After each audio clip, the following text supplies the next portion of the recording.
मैं गरिमा सिंह। दरअसल ऑपरेशन सिंदूर के बाद प्रधानमंत्री नरेंद्र मोदी लगातार देश भर में दौरा कर रहे हैं। सिक्किम में थे, बंगाल में थे, फिर पटना आए, उसके बाद कल कानपुर गए और आज भोपाल में दरअसल प्रधानमंत्री नरेंद्र मोदी ने फिर एक हुंकार भरी। और हुंकार क्या भरी गई? उन्होंने ऑपरेशन सिंदूर को अब तक का सबसे बड़ा, सबसे सफल ऑपरेशन बताया। क्या कहा उन्होंने? दरअसल आज भोपाल में पहुंचे प्रधानमंत्री नरेंद्र मोदी और बहुत सारे ऑप्टिक्स नजर आए। उन ऑप्टिक्स में शामिल था कि तमाम महिलाएं जो पहुंची हुई थी वो सिंदूरी साड़ी पहनकर पहुंची। प्रधानमंत्री को सिंदूर का पौधा भेंट स्वरूप दिया गया और हुंकार जो भरी उसमें यह कहा कि आतंकवादियों ने भारत की नारी शक्ति को चुनौती दी। ये चुनौती आतंकवादियों और उनके आकाओं के लिए काल बन गई। ऑपरेशन सिंदूर आतंकवादियों के खिलाफ भारत के इतिहास का सबसे बड़ा और सफल ऑपरेशन रहा। और कल अगर याद करेंगे तो कल कानपुर में थे, पहलगाम की पीड़िता ऐशन्या द्विवेदी से उनकी मुलाकात हुई, बाकायदा हाथ में हाथ रखा और क्या कहा उन्होंने कि तुम्हारा बदला ले लिया गया। और एक और बात भी कही जो बड़ी इंपॉर्टेंट, बड़ी महत्वपूर्ण हो जाती है आप तक पहुंचानी, कि ऑपरेशन सिंदूर आतंकवाद के खिलाफ थमा है, खत्म नहीं हुआ और ये आगे भी जारी रहेगा। तो इस तरह की तमाम चीजें पाकिस्तान को संदेश के तौर पर भेजी जा रही हैं। और जैसा मैंने कहा, बहुत सारे ऑप्टिक्स भी हैं कि रेल टिकट पर फोटो छपवा दी गई है प्रधानमंत्री नरेंद्र मोदी की। और इसके अलावा सेना की ड्रेस में भी जगह जगह बड़े बड़े कटआउट्स प्रधानमंत्री नरेंद्र मोदी के लगा दिए गए। अब ऐसे में एक तरफ पाकिस्तान को बड़ा कड़ा जवाब दिया जा रहा है। कल पहली बार रक्षा मंत्री राजनाथ सिंह ने यह कहा कि अगर पाकिस्तान बातचीत के लिए गंभीर है तो हाफिज सईद को और मसूद अजहर को सौंपना पड़ेगा। और यह पहली बार है जब पब्लिक डोमेन में ऐसी कोई शर्त सामने आई है रक्षा मंत्री राजनाथ सिंह ने कल जो बयान दिया। अब ऐसे में जब ये तमाम चीजें देश भर में चल रही हैं तो विपक्ष पर भी थोड़ी नजर डालना जरूरी हो जाता है। विपक्ष, आपको याद होगा कि जिस वक्त ये तमाम चीजें शुरू हो रही थी, एक रेजोल्यूशन पास किया था कांग्रेस पार्टी ने। ग्रैंड ओल्ड पार्टी है, देश की सबसे बड़ी मुख्य विपक्षी पार्टी है, और रेजोल्यूशन ये पास किया कि हम सब साथ हैं, सरकार के शाना बशाना पाकिस्तान के खिलाफ, आतंक के खिलाफ जो भी कार्रवाई सरकार करेगी हम साथ खड़े हुए नजर आएंगे। लेकिन जैसे जैसे चीजें आगे बढ़ रही हैं वैसे वैसे पॉलिटिक्स धरातल पर उतरती हुई नजर आ रही है। कल दरअसल रेवंत रेड्डी ने एक बड़ा सवाल पूछा और ये सवाल वही है जो कांग्रेस लगातार पूछ रही है। तेलंगाना के मुख्यमंत्री ने यह पूछा कि प्रधानमंत्री नरेंद्र मोदी ये बताएं कि राफेल कितने गिरे ऑपरेशन सिंदूर में, और बलूचिस्तान को पाकिस्तान से अलग कर सकते थे, ये भी मौका था, पीओके वापस ले सकते थे, ये भी मौका था। तो ये बताया जाए कि सीज फायर किन शर्तों पर हुआ। अब कई बार विपक्ष के जो सवाल हैं, भाई विपक्ष सवाल पूछेगा, सवाल तो 26/11 के वक्त भी पूछे गए थे, तो विपक्ष के जायज सवाल राष्ट्रद्रोह की कैटेगरी में डाल दिए जाते हैं। और कई बार विपक्ष भी खुलकर राजनीति करता हुआ नजर आता है। भाई राफेल कितने गिरे, ये सबसे बड़ा जरूरी सवाल हो गया क्या? और इस वक्त जब नेशनल सिक्योरिटी के लिए बहुत सारी चीजें बड़ी संजीदा हैं, बड़ी सेंसिटिव हैं, तो पूछा यह जाए ना कि सीज फायर किन शर्तों पर हुआ पाकिस्तान से। कुछ और जरूरी सवाल हो जाते हैं, वो पूछे जाए। अब आज दरअसल ब्लूमबर्ग को सीडीएस जो हमारे देश के हैं, उन्होंने एक इंटरव्यू दिया सिंगापुर में। यही सवाल उनसे पूछा गया कि भाई कितने राफेल गिरे पाकिस्तान के खिलाफ इस ऑपरेशन सिंदूर में। वो जवाब भी आगे मैं आपको सुनाने वाली हूं। लेकिन जिस बात पर आज सबसे बड़ा ध्यान जाना जरूरी है कि ये डोनाल्ड ट्रंप बेगानी शादी में अब्दुल्ला दीवाना जैसी स्थिति में क्यों है। और जिस वक्त हम डेलीगेशन भेजकर विदेशी कम्युनिटी को ये समझा रहे हैं कि भारत का स्टैंस आतंकवाद पर क्या है, ट्रंप एक बार नहीं, 2 बार नहीं, 3 बार नहीं, अब पिछले 10-11 घंटे में 11वीं बार एक बात कहते हुए दिख रहे हैं।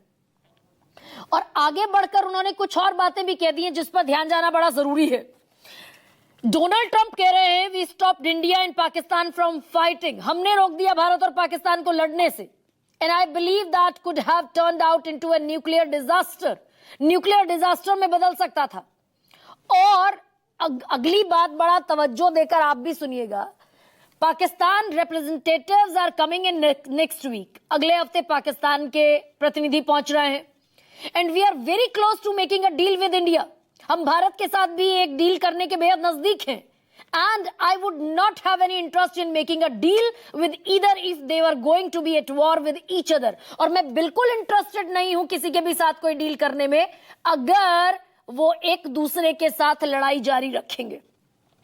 और ये मेरे दर्शक जानते हैं कि ये बात ट्रंप पहली बार नहीं कह रहे बल्कि 11वीं दफा दोहराते दिख रहे हैं। और दूसरी जो सबसे खास बात है कि भाई मान लिया जाए ट्रंप तो एक दिन में 21 झूठ बोलते हैं। एक बार वॉशिंगटन पोस्ट में खबर छप चुकी है, लेकिन क्या अमेरिकी अदालत में भी ट्रंप झूठा एफिडेविट दाखिल कर सकते हैं क्या? ये बाकायदा डोनाल्ड ट्रंप का एफिडेविट है अमेरिका की अदालत में। US commerce secretary Harvard W Lutnick ने ये मई 23 को एफिडेविट सबमिट किया कोर्ट में बाकायदा। Two nuclear powers engaged in combat operations just 13 days ago reached a 10-year ceasefire on May 10th. This ceasefire was only achieved after President Trump interceded and offered both nations trading access with the United Nations. अब ये बड़ा गंभीर सवाल हो जाता है जब अपनी संप्रभुता की हम बात करते हैं, अखंडता की बात करते हैं, अपनी ऑटोनॉमी की बात करते हैं। और क्या इसका भी वैसा ही कड़ा जवाब दिया जाना चाहिए जैसा पाकिस्तान को दिया जा रहा है, जैसा हर उस मुल्क को, तुर्की को, चीन को दिया जा रहा है, वैसा ही इसका भी जवाब बड़ा अब जरूरी और बड़ा क्रूशियल हो गया है क्या? पवन खेड़ा कह रहे हैं कि भाई एक बार नहीं 20 दिनों में 11 बार और पिछले 10 घंटे में 2 बार अमेरिकी राष्ट्रपति डोनाल्ड ट्रंप कह चुके हैं व्यापार के माध्यम से ऑपरेशन सिंदूर रुकवाया तो अमेरिका के दबाव में पहलगाम की विधवाओं को पूरा न्याय नहीं मिल पाया क्या? और क्या व्यापार के डर से आपने घुटने टेके और सिंदूर का सौदा कर लिया? ऐसे शब्द बड़े ऑप्टिक्स में पॉलिटिक्स के इस्तेमाल होते हैं, नहीं होने चाहिए। संजीदा सवाल है, संजीदा सवाल को संजीदा तरीके से पेश किया जाना चाहिए। जयराम रमेश कह रहे हैं कि करगिल वॉर के मात्र 3 दिन बाद प्रधानमंत्री अटल बिहारी वाजपेयी ने करगिल रिव्यू कमेटी बना दी थी। मात्र 5 महीने बाद संसद में रिपोर्ट पेश कर दी थी, संसद के दोनों सदनों में। ये अब क्यों नहीं हो सकता?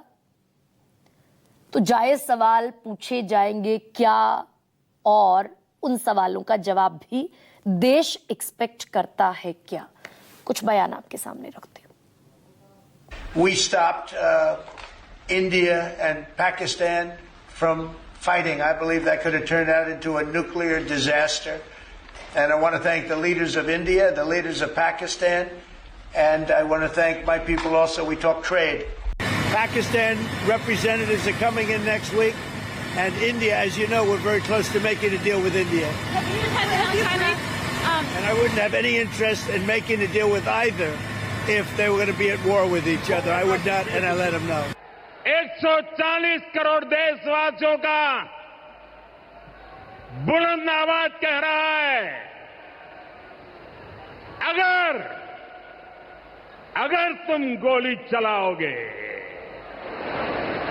तो मान के चलो गोली का जवाब गोले से दिया जाएगा।